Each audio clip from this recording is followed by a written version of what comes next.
All right, excellent afternoon to all those who are watching me across the states in Nigeria. And they said that anything worth doing at all is worth doing well. And this series titled Interviewing the Interviewer is a recognition of the works of those in the area of media and journalism. And they are a selected number of professionals who have held on to doing what they do well. And on this note, I think it's important for me to welcome again all those who are watching me across the states in Nigeria. Welcome, welcome. This is Real Talk with Kike. I remain the chief host and the convener of this platform, and my name is Kike Atanda-Owo. Yes, so it's important for us to hear what on this day in history segment asks for us today. What does history ask for us? Let's get to listen, and when I return, I give my submission. Stay with me. I'll be right back.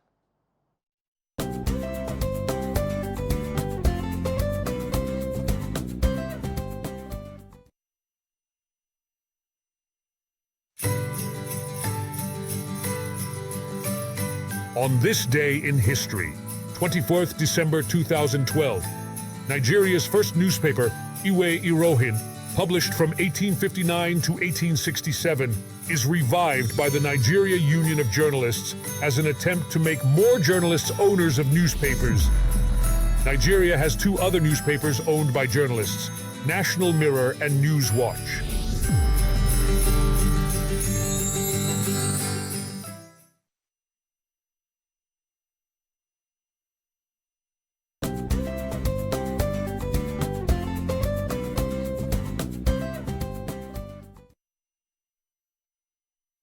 All right, many thanks for staying with me. You know, the revival of Nigeria's first newspaper, Iwe Irohin, this newspaper, I must tell you, have caught my attention in the past and also it has caught the attention of the Nigerian Union of Journalists, you know, that reflects on a contemporary push for journalists, you know, in terms of ownership in the media industry and, of course, fostering more journalism-owned newspaper like, you know, Nation Mirror and Newswatch, you know, that contributed to the diverse perspective and the strengths, you know, or the strength of media and the independence of our content as well, which I feel that on today's contest, you know, this is what on this day in history has, you know, reminded us of.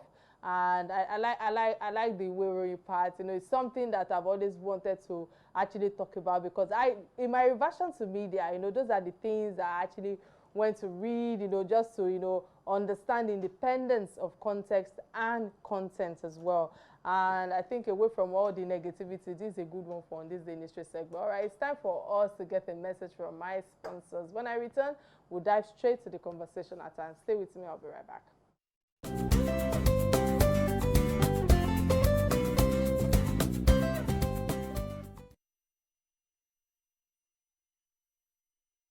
All right, when it comes to journalism, there are lines that cross, that cross different sectors. And on today's live show, you know, journalism will be crossing sports and a woman of distinction pioneering sports journalism in Nigeria. And ladies and gentlemen, today I'm honored to have a true trailblazer, you know, in the world of sports and broadcasting and, of course, media, a woman whose journey has been as remarkable as it is and has been inspiring, I must emphasize. And she is the first, you know, lady of African sport journalism in the exclusive series that I've been having in the last 3 weeks. I will explore another groundbreaking moment in sports journalism and a transformative role in other engagements as well, and an impactful contribution in politics. Guys, let's stay tuned as we delve into the incredible life and career of Mrs.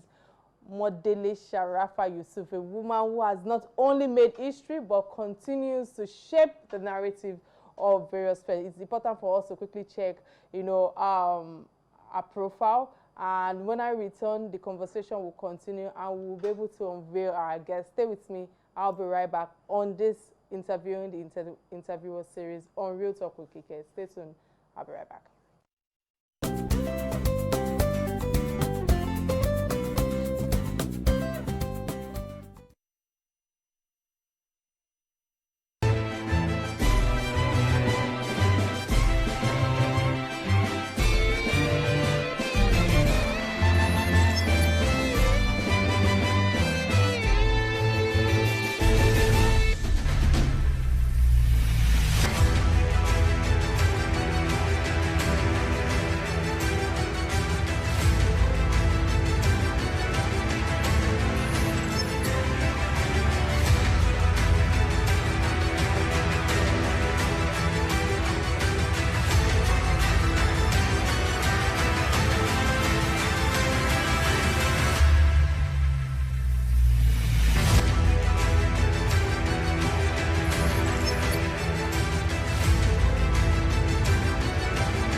right, welcome to the show, Mrs. Sharafa-Yusuf. It's a pleasure to have a woman of honor, a woman who have inspired us all.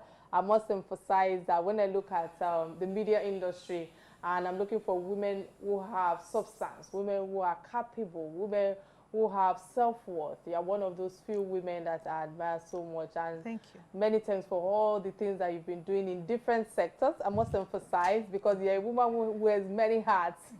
Thank you for your kind words. Yes, ma. Yes, ma. Thank you so much for also being here as well. And I must go straight to the topic at hand, because in my conversation with you, you said your last, active sports journalism with NTA was about, I think, 2003 or so. 20 years ago, yes. Exactly. August 2003 was when I retired.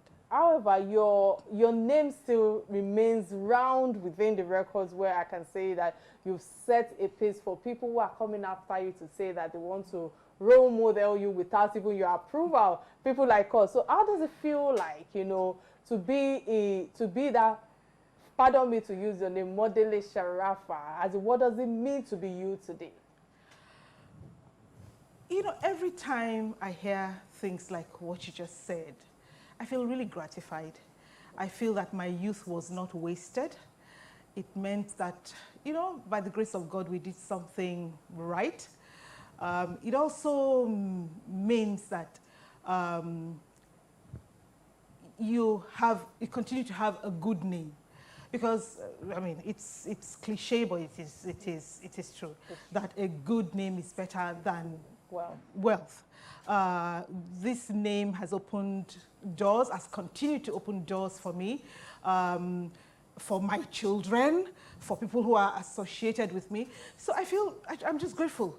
I'm just grateful. I think the fact that, in our days, I can say that it sounds so old-fashioned, but it is true. Right, sure. TV was so ubiquitous, it was just empty, right? So we were always in people's faces, we're always in their homes. And that name continues to resonate.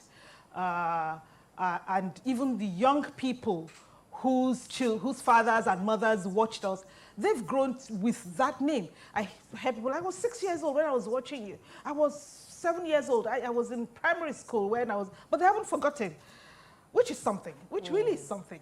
And, everywhere I go, I go to the airport and pull out my passport and they do a double take, It's very gratifying. It's all I can say. I'm very grateful. Absolutely, yes. Absolutely. And I know that name will continue to give access to unborn generation. Amen. And I must ask you with what you've just said now, because I feel that there must have been a price that you have paid to be one of the foremost journalists in sports in Africa today. What hurdles, did you cross in the men's world, so to speak? Because this industry is male dominated. What hurdles were you able to, to cross in this sports journalism with all your achievements and awards thus far? Lack of belief at the beginning.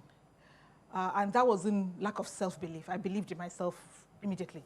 And let me say that the fact that I was a pioneer in this field, it wasn't designed by me. I think it was just designed by God, because it was somebody's idea. It was my idea. I wasn't even a sports person. Okay. I didn't even like sports at the time when somebody muted this idea. But for me, I'll take a challenge any day. If you ask me, can I do something? I'll say yes, and then I'll go and learn how to do it. I'll not say, no, I can't do it. And I've always been that way. So when someone said, would you like to be a sports journalist? Nobody has ever done it, and no African woman had ever done it. I said, why not? He said, do you like sports? I said, no. I'm sure I've told the story many times, and those who know me would have heard it. I said, no, not really. Would you like to? I said, yeah, I'll do it. And then I went, and it's not, it's not these days where you have Google. Yeah, I can relate. Yeah. Where you have social media, where the information is readily at your fingertips. You had to sort, literally like you're reading. I went to the library, I would buy books, I would watch others do it. And it took a lot of work, but it has trained me to be diligent. What it has done, some of my colleagues, why I said lack of belief was some of my colleagues at the time he also said, you know, no, there's not going to be any believability if a woman talks about football, for example. But the person whose idea this was, who was my supervisor in NTA Bado at the time, he persevered and he believed in me, and by the grace of God, I was able to prove everybody wrong. So what did I lose? I didn't have a social life because I was working very hard. I was working very, very hard. And I was raising children at the same time. I have 3 children who were very young at the time. I had 2 boys and a girl, so I was raising my children. At some point, I was also studying for my master's degree, so I was doing a full-time job at NTA. I was raising 3 children. I was studying for my master's in public administration. So I had little time for anything else. It's the only price that I paid, I think. Interesting. And of course, everything you've else, proven so many people wrong that a lot of journalists today, especially women who feel that they have flair for sport and all. And I must say that, you know, I was once an MTN football scholar director, you know, and just like, you know, someone gave you an idea, I also challenged myself where I had to work closely with the likes of Joe Erico, international coaches, you know, name them. You know, and I must say, pretty well, you've done wonderfully for yourself when one is looking back at your resume. But now let's talk about, you know, all of this that you've shared, especially when it comes to your career as a journalist, that I feel that, you know, you must have had a challenge. Because as far as I'm concerned, I always feel that those challenges are not problems. They are just challenges that will help you, you know, to grow yourself. And I feel that those challenges have helped you to be an household name today. Absolutely. And a mother. And I like the fact that you're saying that you're trying to find a balance. You didn't have a social life. You know, finding a balance, you know, trying to still look after the children, the home front, and of course still studying, you know, learning never ends. So I would like you to give us an instance where you feel that was the most challenging period in your career path. The most challenging period was when I got bored, when I was getting bored, because I can't be half-hearted about anything. I like to give you 110% as much as I can. So that must have been towards the tail end of my time in NTA, because I had done this, I had been there. I was struggling to challenge myself. You know, I had won awards, I had all these accolades. There wasn't anything new to do. I had done it for 17.5 years at the time I left. So that was very challenging because I didn't want to give anything but my best. So I was looking for the next thing to do. You know, I was looking for the next thing to do. And luckily I was invited to work for Globacom. I became head of sponsorships for West Africa at the end of my time in Globacom. So that was a real big challenge. You know, I like challenges, and I think that helped. So at what point was I challenged? I think it was towards the end of my time in NTA because I was bored. You know, but I continued to flirt with journalism because it's my first love, you see. Even while I was in Globacom, I was doing things on TV for the brand. You know, when I left Globacom after about 7.5 years, I was offered an opportunity with one of the biggest TV stations to do my own show, which was View from the Top, where I was interviewing people, and that also was really good for me. I was doing it part-time, you know, and so I've continued to be in the media space. After that, I did some work with Arise News, where I helped the proprietor transition from an international, the idea what it was to what it is now. So I've continued, as I said, to be involved in media in one way or another. Fantastic submission right there. And I think that away from the challenge, I feel that you should share a memorable experience with us, because I feel that from the coverage of the major sporting events that you've held, you know, such as the Olympics, you know, the Olympic Games and the World Cups and all of that, I'm following all those, what they call them, all those sports personalities and all of that. I'm sure that you must have seen a lot that you cannot even tell us down. There's just so many things that have happened. I remember when I first started, where I didn't get access to the dressing rooms because it was the boys who were in the dressing rooms. You know, that was those little things like that. But, you know, I've had such a fulfilling career. I really don't remember I don't remember those bad things. Okay, you know, all right. Moving away from that, because earlier you touched on Globacom, and you joined telecommunication company Globacom, I think January 2004, if I'm correct. Correct. As a senior manager, sponsorship, and as well as later joining as a Globacom head of sponsorship, you know, West Africa, just like you mentioned earlier. And you've helped develop quite a number of companies, and especially when it comes to sponsorship strategy, because that's one of the things that I Googled or did research about. Many thanks to technology today. But many people would think, you know, that women are not equal, you know, to versatile or multifunctional jobs like for men or like men. So I must say that on this platform, you know, the reason why people like you have been here to grace this occasion is that we want to look for how we can motivate other people in terms of improving the worth beyond journalism, especially for women listening to us right now who want to be another Mrs. Modele Sharafa-Yusuf. I would say work hard. Don't be intimidated. If you are going to inform people, you have to be informed yourself. Because there's so many knowledgeable people out there, and especially these days where information is readily available at your fingertips. So you just have to be a few steps ahead of your audience, you know, because then you don't want to tell them what they already know. You won't tell them what they don't, because TV or media is supposed to be informative. We give information. So if you don't have the information, you can't give. You can't give what you don't have. Absolutely.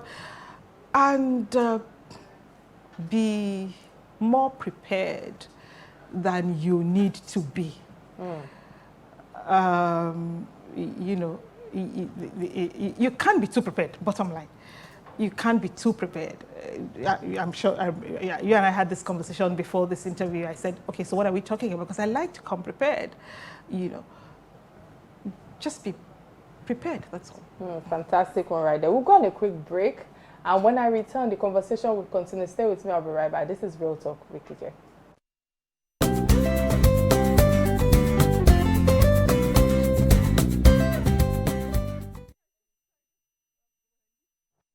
All right, glad to know you're still right there with us. In case you just joined the show, I'm on the 6th series of Interviewing the Interviewer on Real Talk with Kike, and my prominent personality. Yes, that's what I want to use to describe her today, for being a woman in the sports journalism, or journalist, and of course she's a politician as well. She is Mrs. Modele Sharafa-Yusuf, the same household name known in sports since the 80s. On this edition, we will be having this, we have been having discussion, you know, about her journalistic career in the journalism till she moved into, you know, another field. And of course, I've been having real talk on journalism and how she has been able to evolve over the years, especially with the advent of digital media, with her instinct into the challenges and opportunities in the current, you know, media landscape, and, you know, all the things that she's been sharing thus for, all the insight I feel is very eye-opening, especially knowing that in our own era,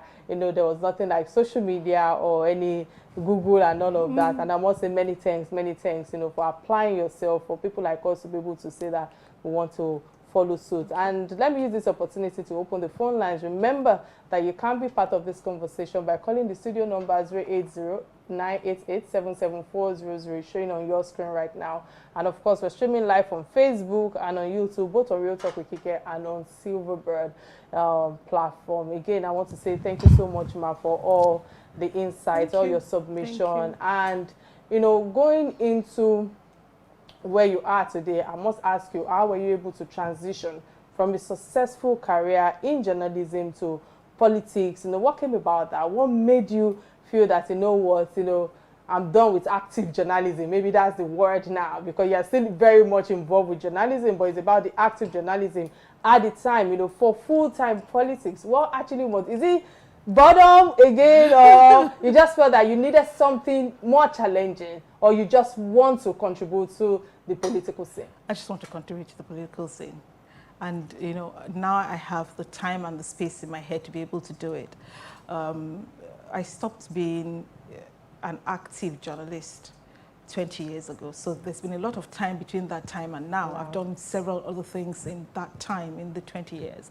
As I said, I was head of sponsorships in Globacom for West Africa. I was director of marketing for the American University for a few years. I've run my own business. You know, many people don't know that. I raised my children. They're now grown. They've flown the nest. And I have time to do this. And more importantly, I have the inclination to do this. And I say to people, they say, what motivated me to go into politics? And I say service. Service because, one, I'm not trying to make a name. Alhamdulillah, I already have a good name, which is helping also in politics. By the way, I wouldn't lie about that. But you have to ask yourself, if we leave the space for the career politicians, I'm not a full-time politician. You said now you're a full-time politician. I'm not a full-time politician. All of us are politicians, by the way, in one way or another. Absolutely. You know, but I am an active politician, but I'm not full-time. I still run my own business, and you know, so. I said to myself, we can't leave the space for the career politicians who have held us by the jugular for so long. I'm not saying that they're all bad, but if we all sit back and say, politics is dirty, I don't want to get involved, then these people who, in many cases, and I'm saying that jocularly, are scoundrels, you know, and they're the ones running the show. Whatever they do impacts us. Absolutely. That we need to bear in mind. And if you have an idea, if you can do something, step up and say, I can do it. I agree with you. And while what we've done in the last 3, 4, 5 years, you have no idea how much impact it's had in my state. For example, I don't know how many women have called me and said, you know, if you can stand up and do this, I also want to try the next time. I don't know how many men have said, you know, I've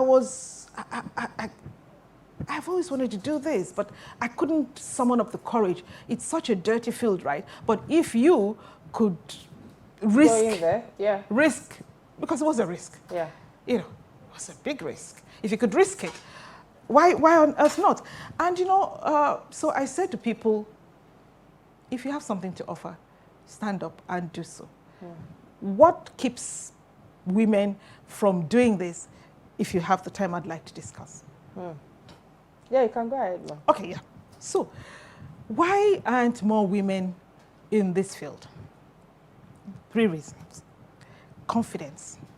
You know, we have fears of failure, fears of attracting negative attention to ourselves, fears of not being liked, fears of being judged, fears of overreaching being judged ourselves. by our fellow women.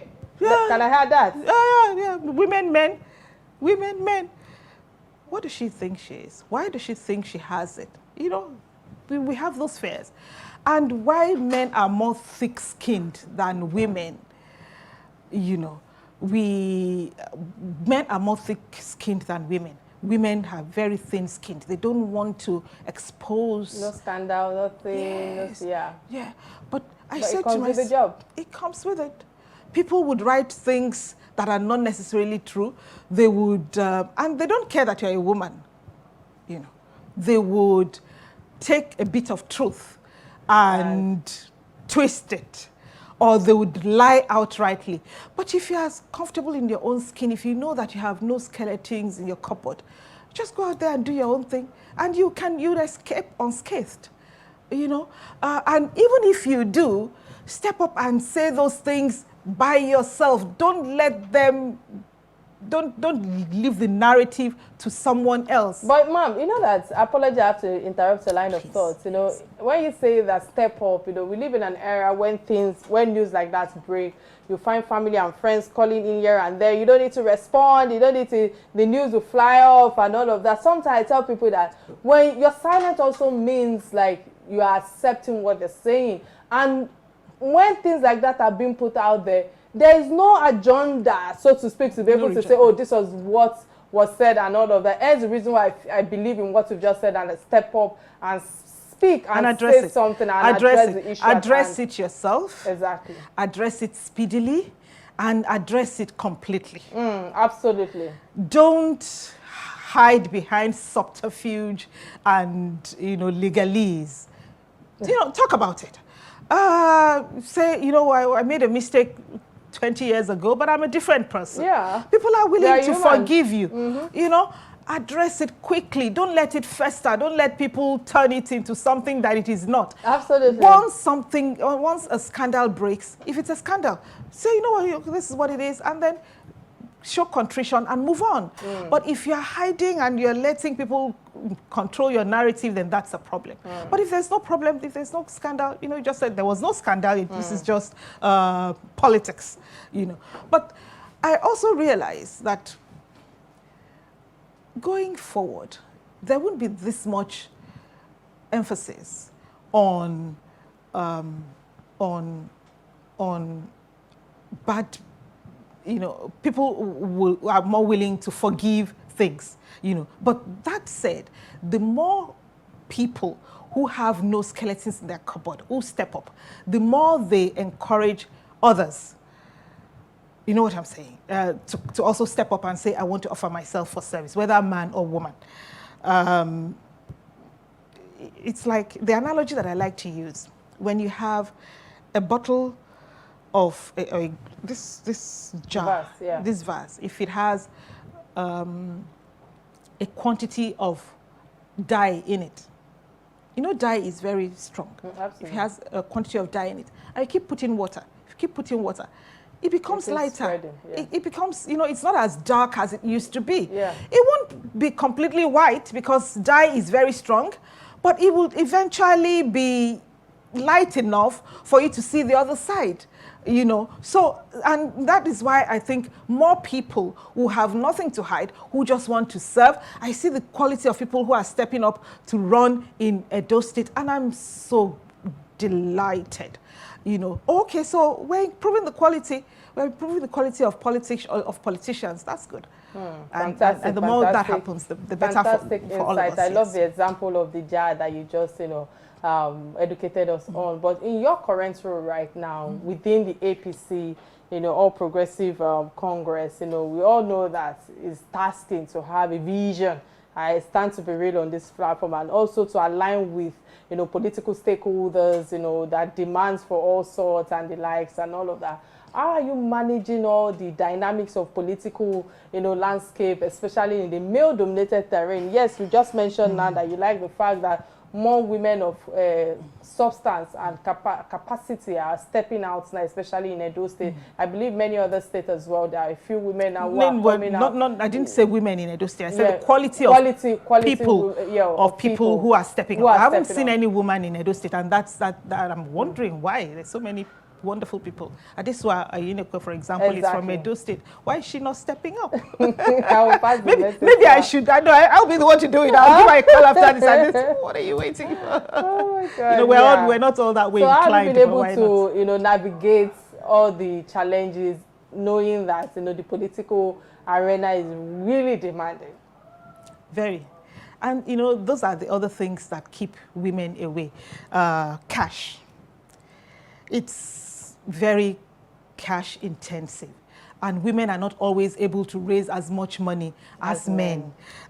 It's time consuming, and we have to, you know, especially when you're still young, you have to worry about your children, you have to worry about your husband, you have to worry about your business if you're still running a business. So a man can just, you know, attend meetings and spend and come back at all manner of day and night, but a woman has to think twice before doing that. Another problem that we have is candidate selection. Once women agree to run, it's often difficult for them to get elected, an electable spot. So what I would say that the political culture has to change. We have to be more deliberate in changing it so that it's more friendly. You can't, the bird does not fly with one wing. That's what they say. If 50 or 52% of the population are women, why is it only 5% or 2% of women that are involved in politics? We have to do something to, apart from showing an example, we have to do something to make it easier for women to participate.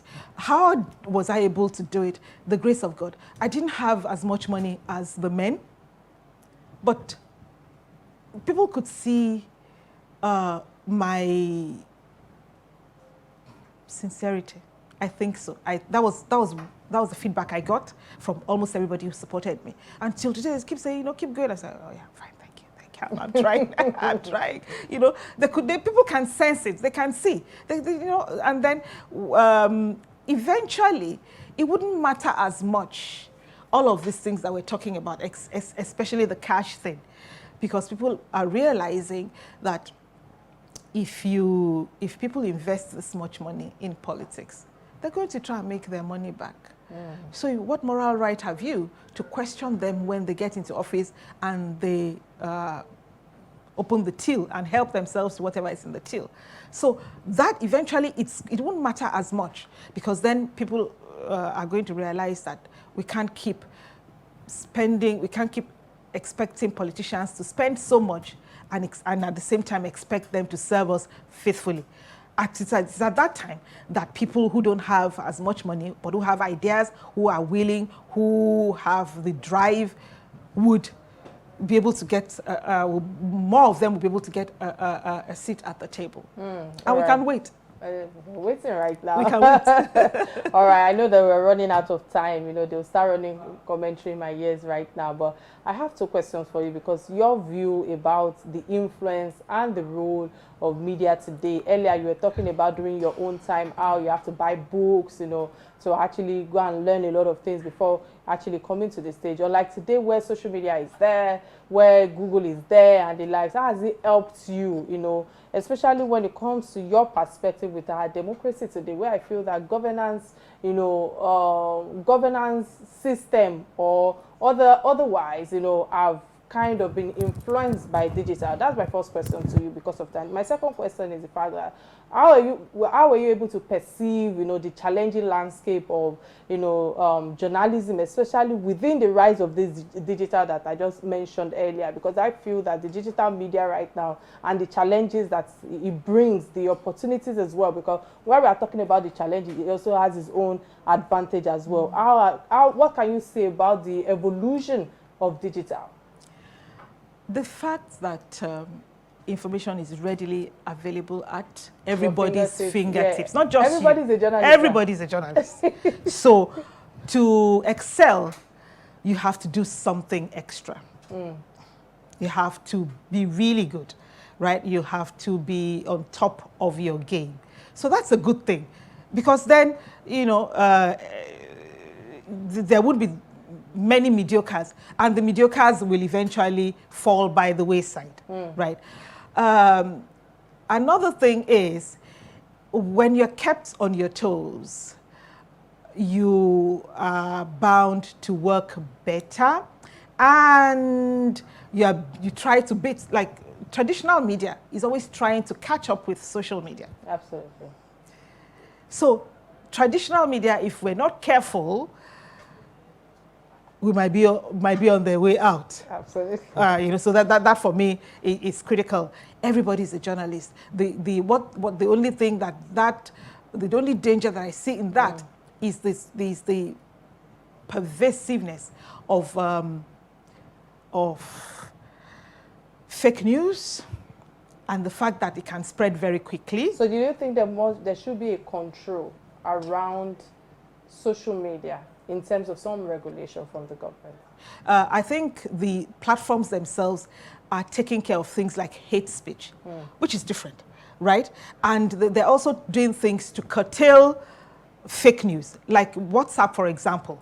The fact that you cannot send messages to more than 5 people is one of the reasons, is one of the ways of curtailing fake news. But people have to be discerning and ask questions. Don't take everything hook, line, and sinker. With some of the challenges that we are facing today in Nigeria, there should be some level of regulations where nobody or everybody just picks up their phone and just start videoing and just start putting things out there. It's a double-edged sword. Freedom comes at a price. People have to be responsible. If people who trend fake news are traced and punished, then it will discourage others from doing the same. But if you stop people from, if you try to regulate too much what people say, then there's a problem, because our society, there's a lot of, I'm trying to find the right words without inflaming passions. People can go over the top very quickly, and we are young people, especially because they're the ones who do this most often. They need to be able to tell their own truth without too much regulation, without too much. Ma'am, the Gen Z of today, I wish I can go on and on. Sometimes I feel that they need a lot of reorientation, but the reorientation would happen when people who trend fake news or things that are not true are traced and punished. And that's happening. The other uses for this media, right? So a blanket ban would not always work. But should people be punished for saying things that are not true? Yes, I think so. Okay, absolutely. I think I understand your perspective. All right, moving on to the last question to you, because I just feel that with all that you've shared thus far, and you being an household name for us all that we are looking up to you, what's next for Madam Modele Sharafa-Yusuf? Are there upcoming projects or initiative or personal goals that we would like to share with our audience now who are listening to us right now and say, oh, we have to follow suit to see our next project? What am I doing next? Right now, I'm enjoying being grandma. You heard that right. I'm enjoying being grandma, but I am not done yet. I still run my own business. I'm still actively involved in the politics of my state. So, what's next? You'll find out. All right, you guys watch out for her. And I must say, Benita, we wish you the very best as you continue to forge ahead in your career path. And many thanks again for being on the platform Real Talk with Kike today. But before I let you go, there's this last segment of the show that we call Trending Stories. These are stories that bind us together as Nigerians. And the first trending story that caught my attention is that of the late Dora Akunyili, the son who wrote on social media. Before I come to you right now, it's showing on our screen. Let me quickly give my submission quickly. He is a Edoze John, and I don't know where to start really, but guys, everyone is guilty of this if you ask me, with what the son has actually put out there. Because from #1 man of the nation to the poor man living on the streets. However, it is just not the poor man that is powerless right now, because I feel that Dora really worked, Madam Dora really worked, for you and I, and she served Nigeria with her passion, and she was a true patriotic, if you ask me, and she was relentless in fighting at NAFDAC. We now know her value more than we see rising cases of kidney failure in the country due to fake foods, poisonous drugs, and so many other things. As much as this nation right now, if you ask me, is still struggling with the fact that the husband was killed, ma'am, by unknown gunmen. We've not seen any results right now from anybody pointing finger that these are the people that actually, carry out such issue, and justice have not been served, and the culprits, have not even them been brought to books, like I was trying to, illustrate earlier. So what a pity. We failed, you know, ourselves. We failed the family. I apologize, you know, to the family. Let me use this medium to apologize to them because we haven't lent enough voice to their causes. So the implication of this is not just about nobody will want to lay their lives for our country. For example, we have praised the likes of, what's the name, Uchebu at Cambridge, you know, Cambridge University yesterday on this show, you know, being, you know, the pharmaceutical scientist, you know. Now, how does she want to even be encouraged to say she wants to come back home and want to serve the country or work for the country, seeing that leaders like, you know, Madam Dora, you know, and fellow Igbo blood like her, you know, died without proper recognition, without protection for our family. So we will continue to do our part by lending our voice, we journalists, you know, and also expect the government to play their part by, you know, bringing to books our husband's killer, ensuring that every aspiring Nigeria, you know, finds it attractive to serve the nation. You know, I don't know what's your take on this with what the son has put out there regarding his late mom and also the father that justice have not been served and they've not been able to point at anybody that have been brought to books. If I recall correctly, what John said was that the society is still what it is. There's all of these things are still happening despite the sacrifice that his mother made for the country. He was incensed about the fact that she was working so hard and she didn't have time to take care of her health. And it turned out that she had cancer, which she didn't take care of, and she passed on as a result of that. And that despite all of that, her sacrifice hasn't made much difference to the culture of Nigeria. So these things are still happening. But I say to him, his mother continues to be a hero. Her name continues to evoke such passion from the rest of us. She's held up as an example of a public servant, what a public servant should be. And they should be comforted by that fact. And in any case, from Allah we come, to him we all will return. One way or another. It could have been an accident. It could have been cancer. It could have been anything. She passed on the way it was destined, because that's what we believe as Muslims.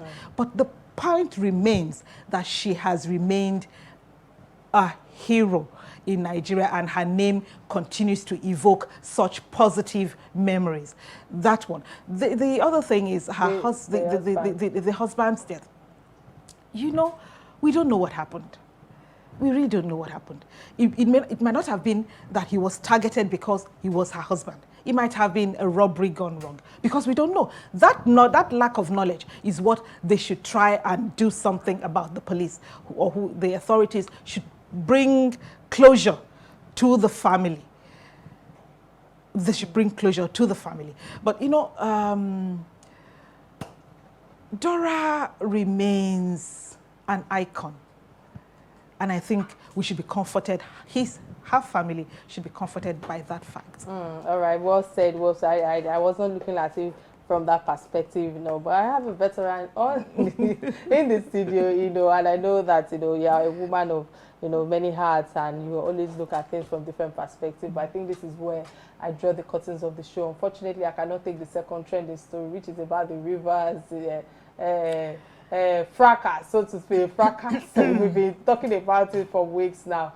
Right now, all right. So I'm being told that I can go ahead. They are my organs now. I'm supposed to be their organ, but they are the one controlling me. All right, no problem. So the last trending story right now is about Falan or Clarks, you know, the Rivers elders, the slammed President Bola Ahmed Tinubu on unconstitutional peace deal. And before I come to you quickly, let me quickly say this, man, because there are many angles to this Wike Fubara story, and many more will still suffice, because you know, because I would like to put my submission on the legal aspect, because I know that I've been talking about this for a while. You know, in the last 2 weeks, you know, we've seen different, you know, storyline come up. You know, today I just appreciate the fact that there are legal, you know, ingenuity from San, Femi, Falana, and Clark. You know, we must praise those people because they have because they understand the law, you know, and also advocate for it in different aspects of our lives in terms of the dealings of our country and where we are at the moment.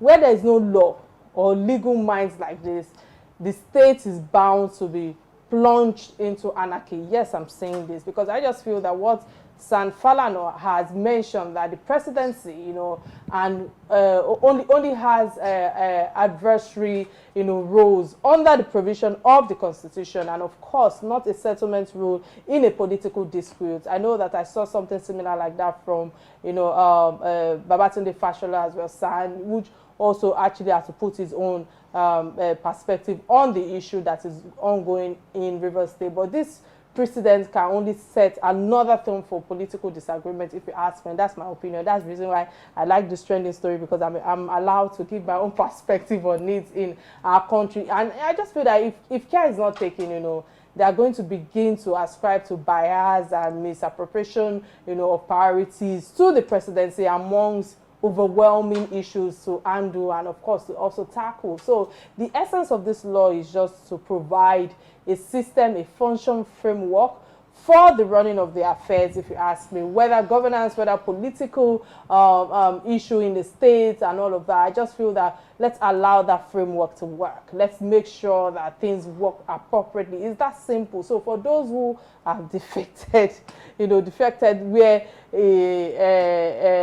where people are struggling, where their principle lies, you know, I ask myself, where is their loyalty? Are there any ideology guiding any of our politicians today? They should be ready to, you know, forfeit their seat, if you ask me, when it comes to the parliament. Because I just feel that the fact that the president can say that, oh, they should just take them back, despite the fact that they resigned. I'm like, should I show my Yoruba side and speak Yoruba right now? You know, it's just unfortunate that things like this, you know, has been ongoing, and you see our leaders, our elders, you know, in the corridor of power. I want to say many thanks, ma'am, for creating time to be here today. It's been an interesting time on today's edition, courtesy my resourceful guest, you know, many thanks for having me. Modele Yusuf, Modele Sharafa-Yusuf. Many thanks, ma'am, for, you know, being on the platform, your lunchtime talk show. You know, I think you spent your lunchtime with me today. Spent my lunchtime with you. All right, you know, till I come your way next week, remember to catch me live on Inspiration FM today at 5 p.m. My name remains Kike of Atanda-Owo, and yes, I'm an extension of Anabati. So everybody, can you calm your nerves right now? All right, bye now. All right, bye, and be kind to one another.